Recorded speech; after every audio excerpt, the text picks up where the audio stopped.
बच्चे 2-2 दिन भूखे रहेंगे तो वो बाप आखिर बाप कहाँ तक बाप बर्दाश्त करेगा। जिस तरीके से अभी कुछ आगे मुझे नजर नहीं आ रहा, नीचे आके भी मुझे क्या नजर आ रहा था, कुछ भी नहीं। तो मेरे बच्चों की दुनिया बर्बाद हो जानी थी। जैसे अब मेरा कोई नहीं पूछ रहा, मेरे मरने के बाद भी मेरे बच्चों का किसी ने पूछना नहीं था। पापा, एक बेटा बाप को ऐसे बुलाएगा तो बाप का दिल फटेगा नहीं।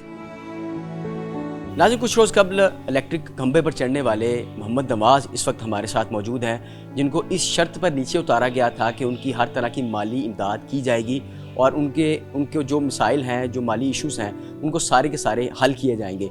हमारे साथ मोहम्मद नवाज़ मौजूद हैं, इनसे जान लेते हैं कि जो वादे इनके साथ किए गए थे वो पूरे हुए हैं या नहीं हुए। हुकूमत ने और वज़ीर आला ने वो मुझे कुछ भी नहीं, कि जिस तरीके से एक बंदे की बेबसी भी देखी कि वो इस हद तक कोई अपने बच्चों को छोड़ने पे मजबूर किस तरीके से हो रहा है, कितनी उसकी माली हालात उसके ख़राब है। आखिर बाप कहाँ तक बाप बर्दाश्त करेगा। पता भी है मेरे बेटे ने दोपहर का कुछ नहीं खाया, रिक्शा मेरा ख़राब है। सर मैं बहुत मजबूर हो गया था, अपनी आंखों देखे बच्चा भूखा। आप भी बाप होंगे और देखने वाले भी बाप हैं, माँ है, वो भी बर्दाश्त कैसे कर रही है। वो सर बहुत मुश्किल था जीना, अभी भी जीना बहुत मुश्किल हो रहा है। अभी भी वही वक्त नज़र आ रहा है, क्योंकि कोई हालात ऐसे नहीं आगे नज़र आ रहे मुझे कि मैं अपने मेरा ये बेटा है सर, मेरा वो भी एक बेटा मेरे पास। इतनी छोटी सी मेरी फैमिली, मेरी दुनिया यही है। अभी मेरी उस दिन मेरी दुनिया बर्बाद हो जानी थी, मेरे बच्चों की दुनिया बर्बाद हो जानी थी। जैसे अब मेरा कोई नहीं पूछ रहा, मेरे मरने के बाद भी मेरे बच्चों का किसी ने पूछना नहीं था। उस वक्त क्या कैफियत थी जब आप ऊपर चढ़े हुए थे? दिल कर रहा था नीचे आने को? सर नीचे आने को दिल कर रहा था, लेकिन मैं नीचे जिस तरीके से अभी कुछ आगे मुझे नजर नहीं आ रहा, नीचे आके भी मुझे क्या नजर आ रहा था, कुछ भी नहीं। मैंने कहा फिर वो फंदा है। फिर मैं बच्चों को नीचे देख रहा था। ये एक वीडियो देखे अभी मैंने देखी है, ये मैं थोड़ी सी आपको ये मैं दिखाता हूँ। पापा, एक बेटा बाप को ऐसे बुलाएगा तो बाप का दिल फटेगा नहीं। मेरे मरने के बाद मेरा बेटा किसको पापा कहेगा, मैं किसको बेटा कहूँगा। उस वक्त जब आप ऊपर थे तो आप सारा कुछ देख रहे थे, सारा वो कुछ नजर मुझे आ रहा था। नीचे फिर क्यों नहीं आ रहे थे आप? सर मैं नीचे मैं कैसे आऊँ, मेरे पास यकीन जाने मेरे पास 600 रुपया था। रिक्शा मेरा ख़राब हो चुका था, मेरा अभी भी रिक्शा बहुत मुश्किल से, मेरी ब्रेक नहीं, मैं चला रहा हूँ वैसे का वैसे ही मेरा है। तो 600 रुपया था, 600 में मैंने रिक्शे के मैंने ब्रेक का करवाना चाहा तो वो सल्फ भी ख़राब है, वो अभी डायरेक्ट करूँगा स्टार्ट उसे, तो वो उसने मुझसे 1300-1400 रुपया मांगा, तो मेरे पास 650 रुपया था। वज़ीर आला पंजाब मरीम नवाज़ को क्या मैसेज देना चाहिए? सर मैं उनको मैसेज ये देना चाहूँगा कि वो पंजाब की सदर हैं, वज़ीर आला हैं, तो वो माँ हैं, तो अपनी जो उनकी रियाया है उनकी तरफ वो देखें कि वो कैसे बेबसी से वो ज़िंदगी बसर करने हैं। तो महंगाई इतनी हद से ज़्यादा बढ़ गई कि वो रहना और सांस लेना भी बहुत मुश्किल हो रहा है। एक दिन आप मेरी जगह पे खड़ी होकर देखें तो आपको अंदाज़ा हो जाएगा, दूध का दूध और पानी का पानी हो जाएगा। वज़ीर आला से मेरी इंतजा है, मेरी बात रिक्वायरमेंट वहाँ पे ये हुई थी कि मुझे सरकारी जॉब दी जाएगी। मैंने कहा जी मैं पढ़ा नहीं हूँ।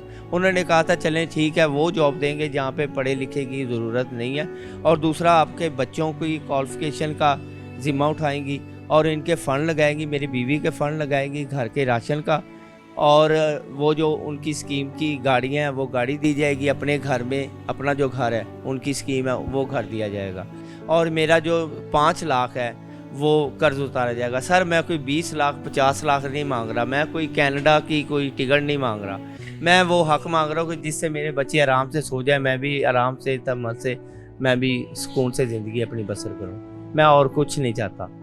और मेरी वज़ीर आला से मेरी ये दरख्वास्त है कि मेरी ये अपील मेरी सुनी जाए, और मेरे ये रोने का, मेरा नाम भी मोहम्मद नवाज़ है, अपने बाप का नाम भी वो देख लें कि वो भी मोहम्मद नवाज़ है। आपकी मेहरबानी, आपकी गुजारिश है कि ये आवाज़ मेरी आवाम को भी और मेरे भाइयों को भी, जिन्होंने मेरा वक़्त वहाँ पे दिया और मेरे नीचे उतरने तक दुआएं भी की, मैं उनको भी गुजारिश करता हूँ, हाथ जोड़ता हूँ कि वो भी मेरी आवाज़ ये बुलंद करें کہ ان تک یہ آواز پہنچ سکے. یہ بتا دیں کہ آپ جو باقی دوست ہیں، ظاہر بات ہے اور بھی کئی لوگ ہیں جو مجبور ہوں گے، ان کو مشورہ دیں گے کہ اب ایسی کوئی غلطی نہ کریں، جو بھی ہے تحمل سے ہر چیز کو، معاملات کو دیں؟ سر نہیں کریں. اگر میں اوپر تھا، یقین جانے میں یہ سوچ رہا تھا نواز، جب اگر تو چلا گیا نا تو تیرے بچوں کا کچھ نہیں ہوگا، کوئی دیکھنے والا نہیں ہوگا. وہ جب سر میں نیچے آ گیا تھا، ساری دنیا بکھر گئی، چلے گئے، ہر کوئی چلا گیا. میں نے کہا اسی طریقے تو مر گیا، سارے چلے جائیں گے، تمہارے بیوی اور بچے وہ اکیلے رہ جائیں گے. بھائی اللہ کے واسطے میرا ہاتھ جوڑتا ہوں، حالات سے مقابلہ کر لینا، یہ حرکت نہیں کرنی. اگر وہ کرنٹ 2 دفعہ مجھے لگا ہے، اگر لگ جاتا تو میں وہیں کا وہیں، آپ نے اپنے کام پہ لگ جانا تھا.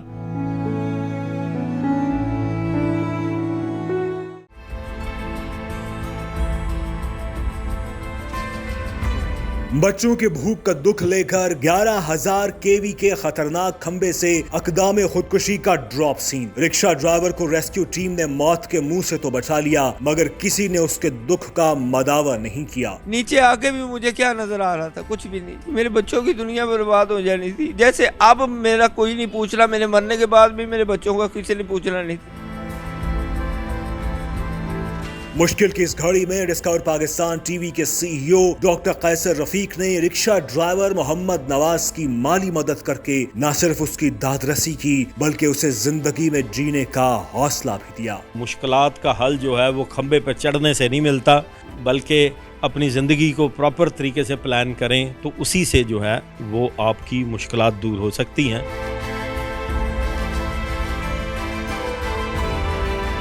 آپ کی جان بھی جا سکتی تھی، تو یہ ایک بڑا ہی عجیب فیصلہ تھا. تو میں نہیں چاہوں گا کہ کبھی بھی کوئی بھی اس طرح کا کوئی فیصلہ کرے. ڈسکور پاکستان ایک ٹوٹلی ڈیفرنٹ ٹائپ کا چینل ہے. میں نے جب آپ کی یہ ساری ویڈیو دیکھی اور میں نے ان سے پوچھا کہ کیا کسی نے آپ کی کوئی مدد بھی کی ہے یا نہیں کی، آپ کو حوصلہ دیا، کیا کیا؟ حوصلہ بھی کسی نے نہیں دی. بس جی اللہ پاک آپ کو جی اپنے حفظ و امان میں رکھے. ڈسکور پاکستان ہمیشہ کمیونٹی کو دیکھتا ہے. یہ ہم آپ کو 50,000 روپے دے رہے ہیں. یہ ہم نے آپ کی جو ویڈیو تھی، جس ویڈیو کو جو لوگوں نے دیکھا، 4.6 ملین کے قریب ویوز آئے تھے. ہمارے رپورٹرز کو میں نے کہا کہ آپ کو بلایا جائے، جو کچھ بھی اس کی ارننگ ہے وہ میں نے سمجھا کہ وہ یہ آپ کا حق ہے، تو ہم یہ آپ کو جو ہے یہ دیں.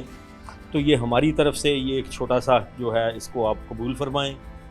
جو ہے میری باقی لوگوں سے بھی، بلکہ میڈیا سے بھی گزارش ہوگی، آپ ڈیجیٹلائزیشن سے پیسے کما رہے ہیں، لیکن میرے خیال میں ایسے وقت میں ایک ایسے شخص کی جو ہے جس کو واقعی مدد کی ضرورت ہے، وہ ہمیں مل جل کے اس کی مدد بھی کرنی چاہیے. زندگی بڑی پریشیس ہے. آپ بھی کبھی اس طرح کا کبھی بھی دوبارہ کوئی ایسا کام نہ کریں. اور اس کے ساتھ ساتھ اور بھی جو دیکھنے والے ہیں، مشکلات کا حل جو ہے وہ کھمبے پہ چڑھنے سے نہیں ملتا، بلکہ اپنی زندگی کو پراپر طریقے سے پلان کریں تو اسی سے جو ہے وہ آپ کی مشکلات دور ہو سکتی ہیں. جو آپ انسانیت کی خدمت کر رہے ہیں، یہ تو سر ذمہ داری تھی ریاست کی، تو آپ نے ریاست کی ذمہ داری کو اپنا سمجھا اور آپ نے کیا. سر ریاست کو کوئی میسیج دینا چاہیں گے؟ سوسائٹی میں رہتے ہوئے ہم سب کے اوپر یہ ایک ذمہ داری عائد ہوتی ہے، لیکن جس طرح کہتے ہیں کہ ریاست ماں ہوتی ہے اور اس کو جو ہے لوگوں کا خیال کرنا چاہیے. ریاست کوشش کرتی بھی ہے، لیکن میرے خیال میں جو ہے اس سے بڑھ کے کوشش کرنی چاہیے. جس طرح آج کل مہنگائی ہو رہی ہے، جس طرح باقی ساری چیزیں، غریب آدمی کے لیے زندگی بڑی مشکل ہو گئی ہے، اس کے لیے جتنی بھی ہم زندگی کو آسان کر سکیں وہ ہمیں کرنا چاہیے.